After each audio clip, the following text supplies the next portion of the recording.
Today I want to talk to you about an exercise called rose, thorn, bud.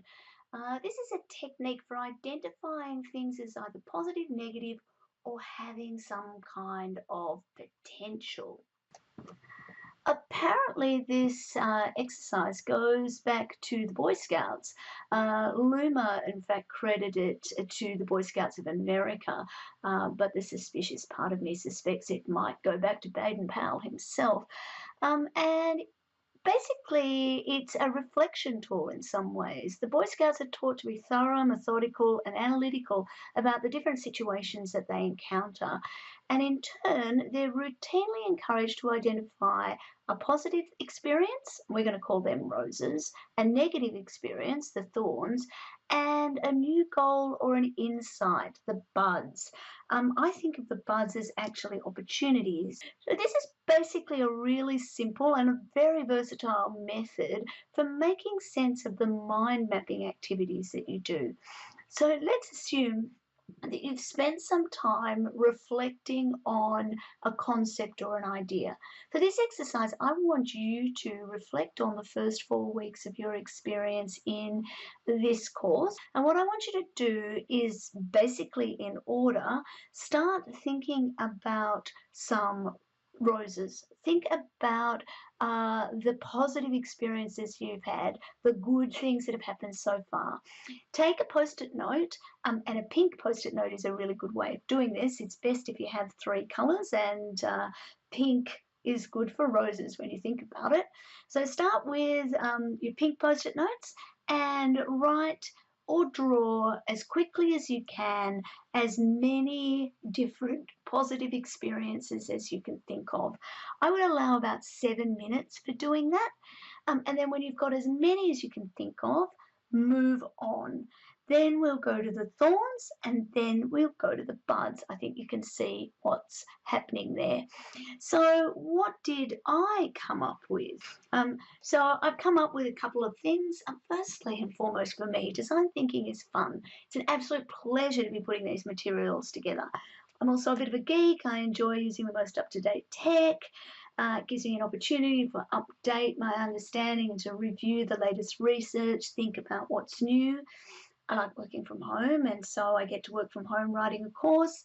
I get to do some deep thinking about the best ways to try and explain what seems very simple but is quite a complex idea of design thinking. And I also get to be involved in sharing design thinking with my new learners. What are the thorns that I came up with? As you can see today, and one of the reasons I'm recording it this way is sometimes my assistance can be slow, it can be frustrating. Also, I've got absolutely no idea if you're listening to me right now, what you're doing. I don't have the same sort of fun and interaction that I get in the classroom. It's also like really difficult. Design thinking is all about collaboration and people working together and feeding off each other and having yes and conversations. But everybody's in different places doing things at different times. It adds to the complexity. It's going to be really hard to keep people in sync. So many different design thinking models. How do I make sure that we select the right ones and expose you to the right things without completely overwhelming you and putting you off? And it's terrifying. Frankly, it's quite terrifying to try and do this 100% online.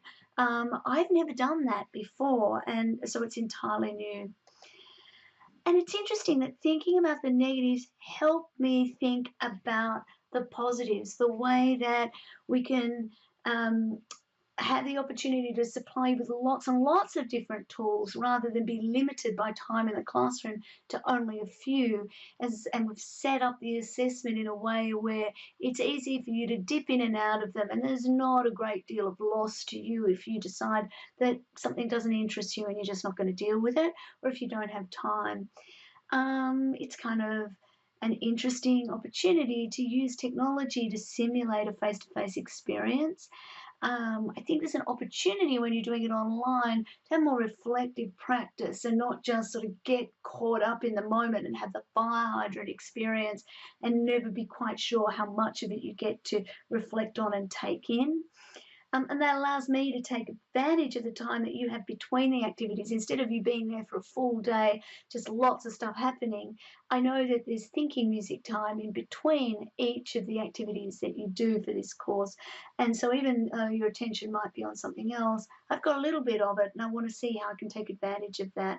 And part of that is this idea of lots of smaller tasks and reflection. So when we actually look at the whiteboard now, I'll just stick, it looks a bit like this. So the next part of what I want to do now is see if we can capture some ideas and cluster things together. So let's effectively do that as a mind mapping technique.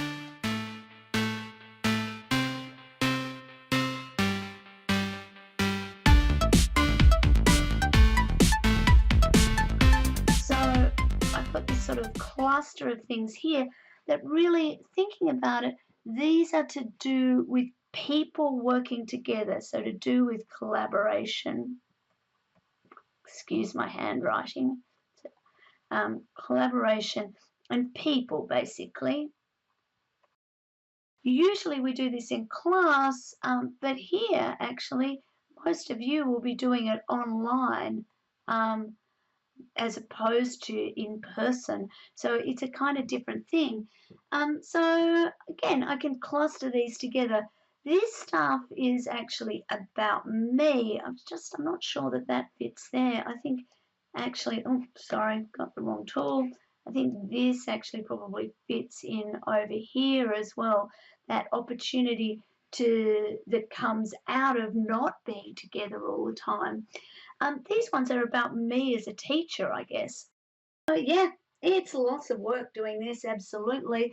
But I do get to work from home.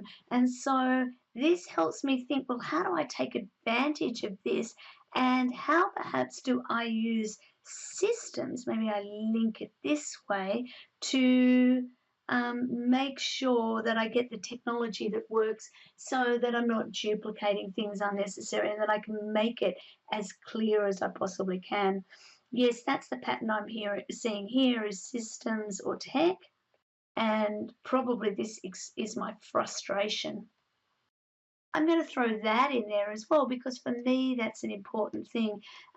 They're things to do with the way that I feel about the process. What else do I have here? An opportunity to take advantage of time between activities. I'm going to fit that in there as something to do with the collaboration piece and lots of opportunities to find the tools that resonate with students. I'm going to sit that actually in between these because as I think about it, let me get a different color here that will help me. I think, well, this is both in terms of tech tools, but we've also got interaction as a kind of tool here as well. You can see the exercise here of just working through using rose thorn bud is helping me analyze and pull together my ideas about the course and what my objectives need to be. So what I want to do is just see some evidence from you that you too have been able to identify some of the opportunities, some of the threats or disadvantages, and some of the best things about studying so far, just to practice using this exercise. And this is an exercise that I think you'll find in your groups working from the point of view of a stakeholder, particularly if you're using a persona to do it, to work through the experience of dealing with your wicked problem and identify from your persona's point of view the best experiences, the most negative experiences, and what's most important, the opportunities, goals, or insights.